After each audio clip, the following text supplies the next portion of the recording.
আমাদের জন্য কোনো ব্যাপার ছিল না সেদিন। আরে আমরা নারায়ণগঞ্জই যথেষ্ট, মামু ভাইকে যথেষ্ট ছিলাম ওই বিলকে একসাথে মোকাবেলা করার জন্য। প্লিজ আমি আপনাদের হাত জোর করতেছি, পা জোর করতেছি, আওয়ামী লীগের, যুক্তরাষ্ট্র আওয়ামী লীগের নেতাকর্মী সবাই, ইনক্লুডিং ছাত্রলীগ থেকে আরম্ভ করে যুক্তরাষ্ট্র আওয়ামী লীগের সভাপতি সহ, প্লিজ আমরা পরে গ্রুপিং করব, কিছু মনে করেন না। আপনার দেশে ভিড়ুক, আরেকবার ক্ষমতা আসুক, আমার এলাকায় যে আপনি ইলেকশন করেন আমি করবো না।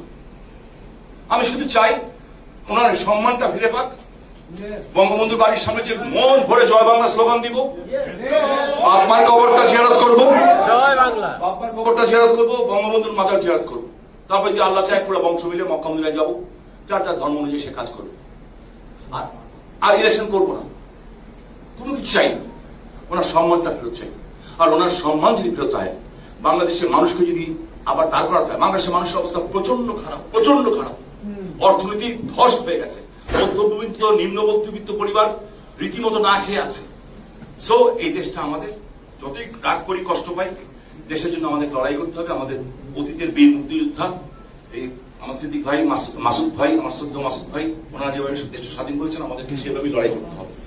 সো আমি আশা করি যুক্তরাষ্ট্র আওয়ামী লীগ বিশ্বাস করেন, আমি, বাবু, মামা, আমাদের মতো 100 এমপি 100 মন্ত্রী মিলে যা করতে না পারবো, আপনারা যুক্তরাষ্ট্রে থাকেন, পৃথিবী চাবিকাঠি এই দেশে এখানে আছে।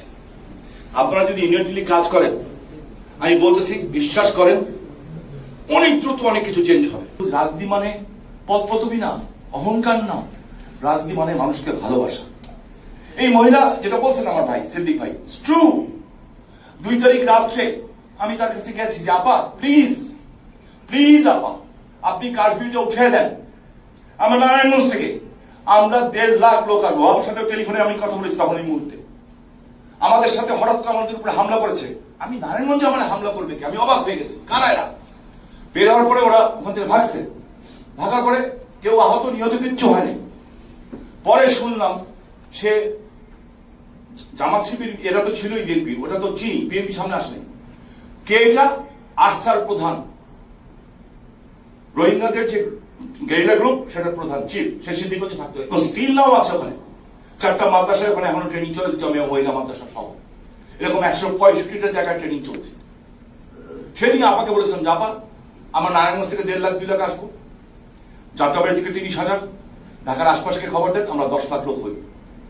অনেকক্ষণ চুপ করে থাকলেন, চুপ করে থাকতে বললেন মাথা গরম করলেন। আপা আপনি কিন্তু পরে সময় পাবেন না। বললো মাথা গরম করেন না, বুঝি নাই কেন করেছেন। একটাই করেছেন কারণ যদি ব্লাডশিট চান নেই হয়তোবা, কিংবা বেঈমানরা শস্যের ভিতরে ভূতরা তাকে মিস ইনফর্ম করেছে। এটাই সত্য, মিস ইনফর্ম করেছে। আমাদের জন্য কোনো ব্যাপার ছিল না সেদিন। আরে আমরা নারায়ণগঞ্জই যথেষ্ট, মামু ভাইকে যথেষ্ট ছিলাম ওই বিলকে একসাথে মোকাবেলা করার জন্য। আমরা মামু ভাইকে যথেষ্ট ছিলাম সেখানে। দেখেন এআই দিয়ে বিভিন্ন সাবান মাহমুদ এখানে আছেন, এআই দিয়ে তার কণ্ঠস্বরকে দিয়ে বলা হচ্ছে গুলি করো, এখানে সব কটাকে মেরে ফেলো, সব কটাই করো। 19শে জুলাই